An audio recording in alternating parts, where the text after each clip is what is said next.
আসসালামু আলাইকুম রহমতুল্লাহ। সুপ্রিয় শিক্ষার্থীবৃন্দ, আশা করি তোমরা সবাই ভালো আছো। এই ভিডিওটা তৈরি করছি সপ্তম শ্রেণীর শিক্ষার্থীদের জন্য।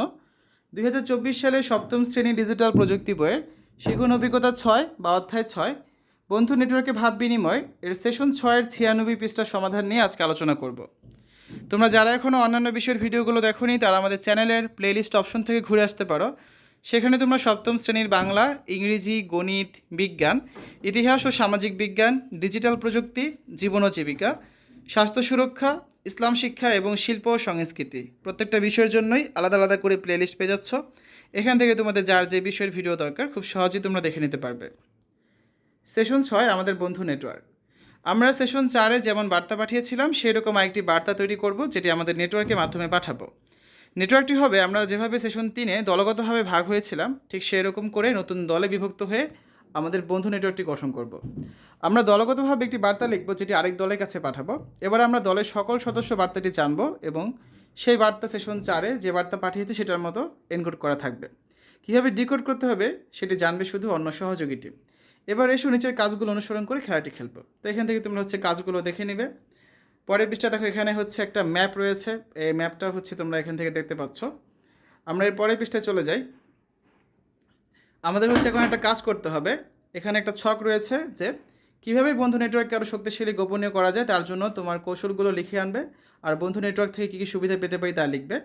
তো বন্ধু নেটওয়ার্ককে আরও শক্তিশালী করার কৌশল, এই যে ছকটা রয়েছে বা খালি ঘরটা আছে, আমরা এখন এটা পূরণ করব। এটা রয়েছে তোমাদের বইয়ের 96 পৃষ্ঠায়। তো শিক্ষার্থীরা চলো 96 পৃষ্ঠার ছকের সমাধানটা দেখে নেওয়া যাক। বন্ধু নেটওয়ার্ককে আরও শক্তিশালী করার কৌশল। কোডেড এবং আনকোডেড বা এনকোডেড সম্পর্কে আরও বিস্তার জ্ঞান লাভের মাধ্যমে বন্ধু নেটওয়ার্ককে শক্তিশালী করা যায়। তথ্যকে যখন কোডেড করাবো তখন বর্ণ, সংখ্যা ও বিশেষ চিহ্ন ব্যবহার করে পাঠালে গোপনীয়তা আরও বেশি রক্ষা পাবে। শিক্ষক, অভিভাবক কিংবা পরিবারের বড় সদস্যদের পরামর্শ গ্রহণ করার মাধ্যমেও বন্ধু নেটওয়ার্ক আরও শক্তিশালী করা যায়।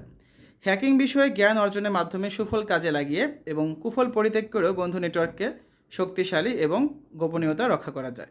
প্রতিযোগী না করে সহযোগিতার মাধ্যমেও বন্ধু নেটওয়ার্ককে শক্তিশালী করা যায়। আইটি বিশেষজ্ঞ এর কাছে শরণাপন্ন হয়ে তার কাছে নেটওয়ার্ক উন্নয়নকল্পে করণীয় এবং বর্জনীয় বিষয় জেনেও নেটওয়ার্ক শক্তিশালী এবং সুরক্ষা প্রদান করা যায়। তাই আজকের আলোচনা। আমরা এর মাধ্যমে শিখন অভিজ্ঞতা 6 বা অধ্যায় 6 শেষ করলাম। আমরা আগামী ক্লাসে পরবর্তী অধ্যায় বা শিখন অভিজ্ঞতার সাথে চলে যাব, যার নাম গ্রাহক সেবায় ডিজিটাল প্রযুক্তির ব্যবহার। ঠিক আছে, এবং এখানে যে কাজগুলো রয়েছে সেই কাজের সমাধানগুলো করব ধীরে ধীরে।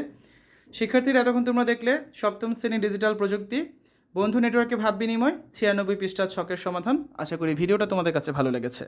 পরবর্তী ভিডিওগুলো দেখার আমন্ত্রণ জানিয়ে আজ এখানে বিদায় নিচ্ছি। আল্লাহ হাফেজ।